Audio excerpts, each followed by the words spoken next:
Okay, so we're skipping forward to chapter 6, which is the picnic. It's not really that big of a jump because I think in my notes I have chapter 4 and 5 currently combined, and I'll have to see what I do with those, but um, 4 and 5 are just some school stuff, and they need revision. I think, it's mostly because Henry is a big deal in those chapters, and I need to axe him for the most part from the story for kind of simplicity's sake. His side plot was just not very important to the main plot, so I got rid of it. And so now we're on the picnic.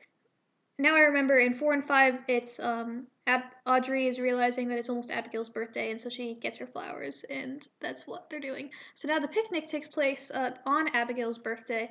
We are going out for a nice little stroll in the forest. We live in a nice little wooded area, and so it starts out. This is Percy, who finally, who I once again hope gets isn't cut out entirely. Most of it, a lot of his stuff is probably going to end up cut, but he should still be here. We have Percy seeing Louise, and he's like, "Hey, sport, let me get that for you." And she's got a nice little picnic basket. And Audrey says, "Mr. Percy, I can see Mother and Lucy coming." I don't know why their mom comes with Esther slash Lucy. It's Esther. Um, I don't know. I don't know. This was a while ago, but this is one of the chapters that I think is going to change the absolute least. Very little is going to change in this chapter, so that's why we're going over it. So she says, "Oh goodness, thank goodness I'm not late. And I was so worried about getting here on time." And this is Marshall, who has the best mustache in the series. He says, "No problem, Mrs. Brown. We're still waiting on Maribel and Nolan." Abigail says, "She called just this morning, but maybe something came up." She's like, "Man, my girl." Okay. Percy says, "We'll wait a little bit longer, but if they hide away too much longer, we'll have to get on our way." So, of course, once again, this is like bad dialogue because I never wrote the dialogue in advance. And Gloriana says, "Oh, it's no trouble at all. Such a wonderful day to be out, and we won't be seeing weather this good for a while." So it's like late fall now. A lot of the it's kind of like we're at the peak of autumn, and then winter will be coming. And so Audrey introduces Esther. This is Mr. Percy, my new friend Esther. The drawings in here are pretty good quality. "Is pleased to meet you. From what I've heard, Audrey thinks very highly of you. Thank you much, sir. I want to make this more subtle." Okay, so then he's saying moving away from home has to be frightening, but I'll be surprised if you never come to like this place. And then we see some little paws. I don't know why I spent so much effort on the art in this, but there's a mushroom. We see a little paws coming forward, and hello, it's little Zachary. Everyone, Gloriana loves baby. And then we hear someone narrating, "Trudging through the scorching heat of a bloated white sun, the explorer makes his way through the endless jungles of the Congo. But at last he encounters civilization." And so here's Nolan and Maribel, and they've brought their beautiful baby boy, who isn't wearing any clothes but should be. And so then Maribel will come to Abigail and say, "Happy birthday, Abigail, this is for you." And she gives her a perfume. I'm going to change this to giving her like yarn or knitting supplies. She's like, "Oh, it's so kind of you." And then Zach will meet Esther. He says, "Hello, Miss Audrey. Hello, Miss Louise." Audrey says, "Hey, Kit, what's up with the formality?" He says, "You're bigger than me, and Mama says I should call all big cats Sir and Miss." It's like, "Oh, who is this?" And, so this is interesting. I said this when I was doing the original narration, but originally Esther really likes children. Now she really hates children. So she's like super enthusiastic here to meet Zach. And he says, "You're very pretty, Miss Esther. When I grow up, I want to be as big and pretty as you." So these guys, friends here, soon to be enemies. And she says, "Oh dear, well, I'm sure one day you will be." And he's like, "Oh, really? Yeah, I know I will." And Louise says he's enthusiastic as always. So this is just dialogue that needs to be made interesting. Marshall says, "Is every cat ready to go? Not what you thought." Yeah, sounds like a plan. Sounds like a plan, Nolan says. They're like, "Oh, let's go." Gloria says, "Now we don't plan to go too far, just up until we have a good view of the lake." Maribel says, "That's all fine. If we were to go down to the lake, I'm not certain I could convince Zach to come home." So Zach is like a child. He's baby. All right, no waiting for stragglers. Then they go off. And we get a nice, it's kind of an opportunity for me to draw forest scenes. Esther says, "Aren't there any wild animals we have to watch out for?" And Audrey says, "Sometimes, but all the racket of our group ought to keep the weasels away." Weasels are a very common predator. They're kind of like, you just don't want to mess with them. It's kind of like saying, oh, there will be wolves about, because there aren't really that many wolves about. I think wolves are extinct, actually. Audrey says, what you really have to look out for is the prickly bushes. Their leaves are really pointy. I'm like, oh, look at that pointy stuff. And Esther will throw them at Audrey's face. Ah, hey, we are kids. We are friends. Okay, and then Audrey's about to trip. And Louise says, you also have to be careful of yourself, Audrey. Oh, yeah, it's important, too. Marcia says, you can't stop kittens from roughhousing, I suppose, but it'll be safer for us older folks if you went on ahead. Audrey says, in that case, let's see who's to the top of the hill. First to the top of the hill. And they have a dog, which is like their horse, which is cool. Esther's like, oh, wait for me, Audrey. She looks like super crazed in this, and I didn't like that. Oh, Audrey's racing. She's like, oh, I can't see you. And then Esther looks behind her. It's very vague from like from the drawings here, so that'll have to be fixed. Louise is gonna run into some bushes like an idiot, and she'll be like, and Esther says, oh, are you okay? Louise says, yeah, I'm fine. Esther's like, are you sure? Louise says, I just wasn't looking where I was going. We can stop a moment if you're hurt, or he's like, no, let's go. I just want to find Audrey. And I have this in the notes. Louise looks too emotionless and like stoic and like sad here. She shouldn't really be like that. Audrey's at the top. She's like, hey, there you are. I'm sorry for darting off like that. Esther says, I'm just so surprised at how fast you were, even with all the bushes and everything. I just think it's really cool. Like, you're really a cool warrior cat. Audrey says, well, that's just how you have to be in the country, but I think we can make you a country cat yet. Esther having moved in from New York City like an idiot. She's like, oh, come look at this view. See, there's the lake. That's where the warrior cats are. They are caught up with, the adults catch up with them, and Percy says, up for a little swim. And Esther says, oh, maybe. Gloria says, frankly, I say we do what we came here for. Maribel says, it's as good a place as any, and I am getting hungry. Nolan says, well, then let's eat. I'm starving over here. Percy goes on, okay, you'll help set up the plates then, Nolan. He's like, it's all messy here because I just changed what happens. It's like, actually, my back's been hurting, and then Percy just gives him the plates, so he's like, oh, okay. Nolan just doesn't want to help. He's like a man-child. And here's a montage of them setting up for their picnic. Nolan asks his son, what's on the menu? And he's like, oh, we're eating chicken. And then they're like, oh, I want the tuna sandwiches. Oh, you're assuming I don't have the same plan, dear? And I'm like, yeah, I can keep the tuna sandwiches. I just think it's a little awkward. And then so Audrey's talking to Esther. Well, we'll share some, of course, but on my own, their conversation fades out, which is a thing I like to do, is have just conversations fade out. Abigail's sitting, she's loafing, and she's watching Nolan here, like, rolling around like a kitty cat in front of his beautiful wife. Maribel says, cut it out, you're going to make me choke.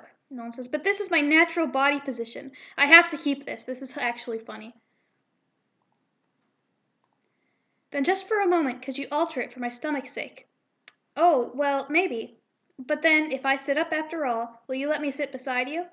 Oh, Nolan, we're married. Oh, that may be true. But pardon me when I say, I still can't believe such a kind, beautiful cat like you would ever look twice at an old scrap of fur like me. So, I'm allowed to sit next to you? I'd tear your whiskers off if you didn't. Okay. That's it. I'm keeping that. I'm keeping that. It's good. Abigail is being edgy. And then Louise says, Mom, have you seen my doll? I'm not sure where I left her or if I dropped her. So Louise has a doll, and she's lost it now. It's implied that she loses it when, it's supposed to be implied that she loses it when she falls into the bushes. And Gloriana says, your doll? No, but don't trouble yourself over it. Maybe she'll turn up on the way home. Besides, you're growing up now. It might be time you were through with dolls. Literally, get rid of it. No. And Percy says, oh, I can go check. And Gloriana says, oh, no, don't trouble yourself, Percy. And watch that kindness of yours. When you have a wife, that there will be your downfall. Yes, ma'am. And we've got some homosexual. Anyway, Gloriana says, if you really do want to look, I'm not stopping you, Louise. But if that's what you want, you should rather go alone. It's not right to get in the way of everyone's fun. I need to mess with this, but I don't even know if Gloriana will be talking here in the end. But then this is another scene which is going to be almost entirely unchanged. Louise goes back to look for her doll. It might actually be that she just kind of separates from the group on the way there. But for the now, the scene is the same. Louise is wandering about. And she finds her doll. This needs to be a rabbit. It's currently just a cat. It needs to be a rabbit now. So she gets her rabbit doll. And then she hears a rustle. It's like, oh crap. There's weasels about and wild animals that could murder me. She gets her doll. And then she hears a splash. A splashing. Is someone there? She says. And, oh look, there is someone there. There's a little bastard over there. And he's got a fish in his mouth. And she's like, oh my god, what? Like, oh wait, wait. William, I didn't mean to scare you. Of course, I had to change his name from Wilbur because of the Minecraft YouTubers. I won't stand for that. And he will run off. He's like, oh, and she's like, oh, I didn't mean to do anything. And so he runs across the river. There's some stepping stones. And Louise is very brave, and she decides to go over the water and conquer her fear of water and jump, and she makes it to the other side. These pages will need to be reformatted so it's clear what the hell she's doing. Alright, she makes it to the other side, and then Willie is crouching in the reeds, which is really cute. And I'm sorry for startling you. I really didn't mean to. I shouldn't have chased after you. I'll go away now. And Willie says, you don't have to go. And he just sits there. This is one of my favorite drawings, because this is this angle I don't do often, and it's kind of hard to pull off. And Willie says, are you alone? Yeah. Aren't you afraid? No. But the forest is dangerous, especially by the river. What if you fall in? I'll swim. Or some animal attacks you. I'll climb a tree. Isn't it lonely at all? No, I like to listen to the creek babble and catch fish. And this is the other colored page. This is when I was testing my new like sketchy line art style. And so he is gonna catch a fish. Splash. Oh, and the water goes past your eyes. Oh, it's a bit big for a minnow. That's incredible, Willie. You hooked it right out of the water. It's not all that hard. Why don't you give it a try? He's cute. He's cute. Okay, and this is just that version. Oh no, I couldn't. I don't like getting my paws wet. I really couldn't. I shouldn't. Oh, and what would my mother think? And Lily goes, oh, why aren't you with your family? I heard them walking past earlier. Has something happened? She says, no, nothing really. I dropped something, so I had to go back and, oh, my doll. I left her on the bank. Forgot again. This will have to be tweaked because it's kind of awkward. I think she might just get separated from the group and be here with her doll already. So he offers to get it. She says, no, I should be going back anyway. You're leaving? I've got to. My mother will be wondering what trouble I've gotten into. I don't want to see her angry. Sorry for bothering you, Willie. And he's like, oh no, my girlfriend. And I really like this kind of vague shot of his face. And she goes across the little stream back. And now, this is like a really good, I really like this scene. Audrey and Esther are hanging out together as friends under this tree. But guys, look at all those colors. And so it should be peak autumn. She says it's autumn coming in the trees. So maybe it's just, actually, I'm wrong, because Abigail's birthday is on September 30th. So it's just beginning to be autumn. And Abigail's looking at Maribel, Maribel's just standing there looking pretty, and Nolan's like, oh, I'm gonna do something. And he's like playing with his kid, but he's gonna ditch his kid. And so he jumps onto the tree and is looking down at Maribel, who looks back up at him.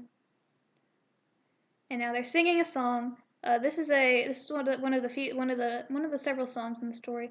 Maribel will begin to sing this just a wearying for you all the time of feeling blue. And this is absolute Abigail over here. And they finish wishing for you, wondering when. And he does this thing like in the Aristocats with the leaves falling on his wife. You'll be coming home again. Restless, don't know what to do. And Audrey will get a really pretty leaf. And they finish their verse, just a wearying for you. And Audrey tries to show Abigail this leaf, which is hard to see. And she takes the leaf and she's like, oh yeah, it's fine. There should be dialogue here. I don't know why there isn't. So Audrey's like, well, that didn't work. I'm going to go sit next to Esther again. She's like, oh, I'm here. Esther says, I hope I'm not taking you away from your family. Not at all. I was just talking to Abigail. Well, you clearly weren't because there wasn't any dialogue there, but there should be. Okay, so they go back to sit down. And they're looking. And the dog is next to them. It's hard to see. They're sitting by the dog. And Esther says, oh, one day I'd like to travel the world on a hound like this. Have you ever traveled far? This is a great drawing. Like this, I don't know, the art in this is really good. So Esther asks, have you ever traveled far? And Audrey says, once, a few years ago, we went to California when my grandmother died. And Esther says, oh, I'm so sorry. Audrey says, it's okay, I didn't really know her. Audrey doesn't know any of her extended family, really. And Audrey goes on, and I have a great family here, Louise and Abigail. Esther asks, are you very close? Well, Abigail wasn't around when we were little. She's very talented and she works very hard on her sewing, so we can't bother her. Esther asks, where was she? And Audrey says, I think she was sick. But Louise and I have a lot of fun together. And look, there's Louise back. She's got her doll.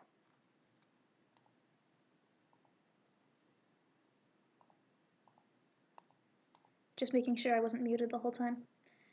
So Audrey says, you're back. And you found, so the doll's name is Tammy. I guess I can keep that. She didn't run away, she didn't run very far, did she? No, not far. Let's go get dessert. Miss Maribel made lemon cookies. Come on, Esther. Let's get those. And here's my notes. So yeah, there's things will certainly be changed in this chapter, but there's a lot I really love in it. So that will be the end of chapter 6, the picnic. It's one of it's very it's one I think it's one of the greats in the early chapter. Very much want to push that atmosphere, that very comfy, foresty cottage Corey picnic vibes, and I hope you enjoyed it.